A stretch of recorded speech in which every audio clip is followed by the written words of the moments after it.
Hello, कसे आहात सर्वजण? मस्त ना? आम्ही पण मस्त. तर आपल्या चॅनलवरच्या अजून एका नवीन व्हिडिओमध्ये मी तुमचं अगदी मनापासून स्वागत करते. तर हा व्हिडिओ आहे गुरुवारच्या आदल्या दिवशीचा, म्हणजेच की 4 तारखेचा आहे. व्हिडिओ अपलोड करायला थोडासा उशीर झालाय कारण की मला एडिटिंग करायला वेळ नाही भेटला आणि मार्गशीर्ष महिन्यातला पहिला गुरुवारचा व्हिडिओ मी एडिटिंग करून टाकलाय. त्याच्या आदल्या दिवशीचा हा व्हिडिओ आहे. हा व्हिडिओ मागच राहिला तर मी आज एडिटिंग करायला बसले आणि अपलोड करते. तर हा पण व्हिडिओ तुम्ही आवडीने बघचाल अशी आशा आहे आणि आवडला तर लाईक मात्र नक्की करा. तर व्हिडिओला तर सुरुवात झाली आहे. मार्गशीर्ष महिन्यातला उद्या पहिलाच गुरुवार आहे म्हणून मी दिव्याची तयारी करते आहे. दिवे लावण्यासाठी आपल्याला लागतात ना, तेच दिवे मी घेतले तिथे. हे दिवे गेल्या वर्षीचे आहेत ते मी, आणि हे ह्या वर्षीचे आहेत. दिवाळीत मला काही कलरिंग वगैरे करायला वेळ नव्हता भेटला कारण मी गावी गेले होते. तर हे दिवे स्वच्छ धुवून वाळवून ठेवले होते, आता फक्त पुसून घेतलेत. आणि देव्याईला कमळाचं फूल किती आवडतं हे आपल्या सर्वांनाच माहिती आहे. सो मी इथं कमळाची फुलं घेतलेत मस्त असं डेकोरेशन करायला. खरं तर मला पिंक कलर पाहिजे होता पण पिंक कलर त्यांच्याकडे नव्हता. येल्लो, रेड, व्हाईट, ब्लॅक आणि गोल्डन असे मी 4-5 कलर घेऊन आले होते. तर तेच मी आज कलरिंग करते आहे. आणि या दिव्यामध्ये ना मी तुपाचे दिवे लावणार आहे, जे की कमळाचे दिवे बनवणार आहे. तर त्याच्यामध्ये मी तुपाचे दिवे लावणार आहे. देवीला तुपाचा दिवा लावलेला सुद्धा खूप आवडतो म्हणून मी त्या दिव्यामध्ये तुपाचे दिवे लावणार आहे. तर हे डेकोरेशन करायचं साहित्य आहे जे मी कानातले बनवायला आणलं होतं, तेच साहित्य राहिलेलं आहे. त्याच साहित्यामधून आज हे दिवे खूप छान असे डेकोरेशन करणार आहोत आपण. तर चला तर आपण सुरुवात करूया. छोटे छोटे हे आहेत, मणी आहेत, काही चेन आहेत, गोल्ड चेन आहे, बरंच साहित्य आहे. त्याच्यामधून बघूया काय तयार होते आज नक्की.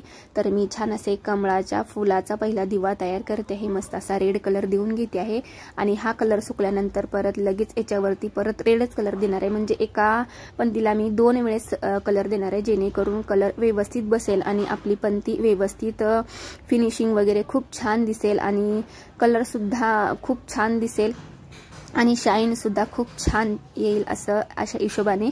तर मी इथं घेते आहे कलरिंग करायला.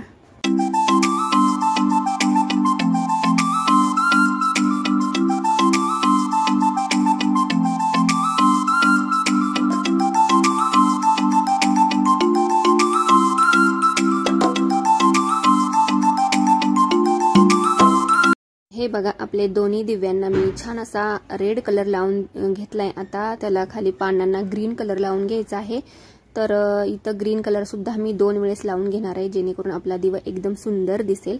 तर आता ग्रीन कलर लावून घेते आणि खूप छान वाटत होतं. आणि मेन म्हणजे ना, गौरी नव्हती आज, स्कूलला गेली होती ती आणि तिला सुद्धा हे कलरिंग करायला खूप खूप आवडतं आणि तिला रांगोळ्या काढायला असं काहीतरी करायला, जे मी काम करेल ना तेच तिला करायला आवडतं. आणि तिने हट्ट केला असता आज हे मला करू दे म्हणून, कारण ती नाही आहे तर मला असं थोडंसं चुकल्यासारखं वाटतंय काही. तर असं तिला सुद्धा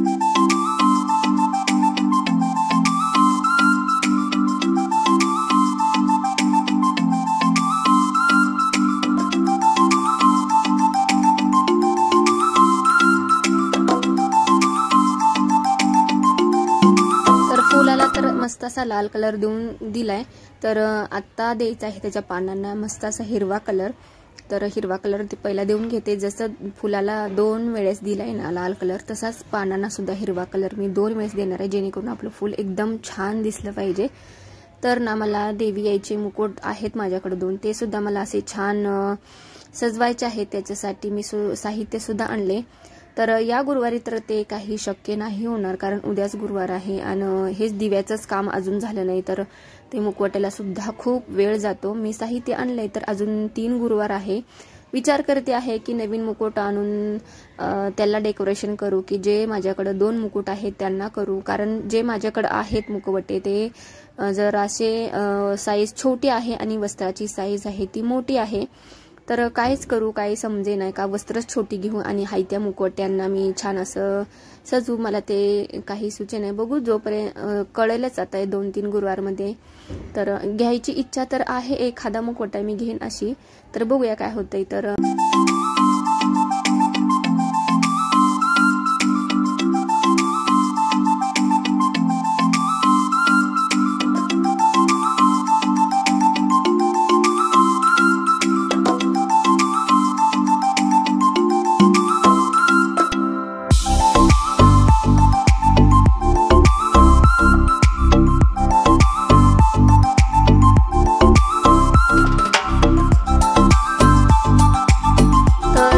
दिवे मी छान असे कलरिंग करून घेतलेत आणि छान असे सुकलेले सुद्धा होते।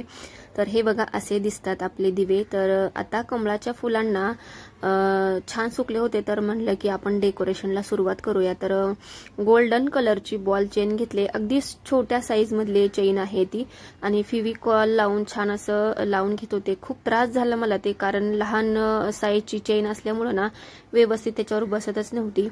पण कसं तरी प्रयत्न करून छान असं सगळ्या पाकळ्यांना आणि पानांना गोल्डन चेन अशी लावून घेतली, आणि जो लुक आलाय ना शेवटी एकदम बघा इतकं सुंदर दिसत होतं ना। जशी मी एवढी मला दिवा ते लेस बसत नव्हती, त्रास झाला चेन लावताना, पण तो फायनल लुक बघून ना सगळा त्रास कुठं निघून गेला। खूप सुंदर आपला दिवा तयार झालाय।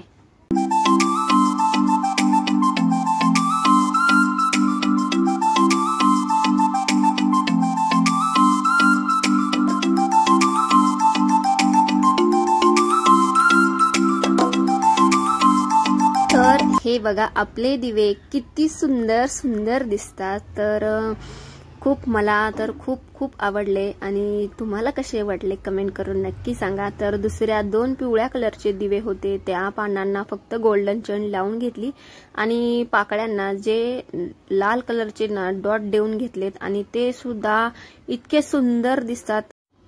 खूप सुंदर झालेत दिवे तयार आपले।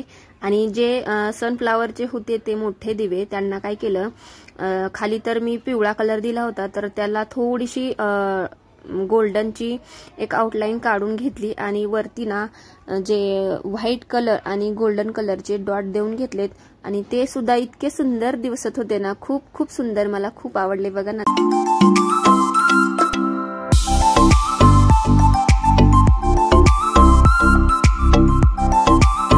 उद्याच्या पूजेसाठी फायनली आपले दिवे असे तयार झाले आहेत। तर तुम्हाला कसे वाटले कमेंट करून नक्की सांगा।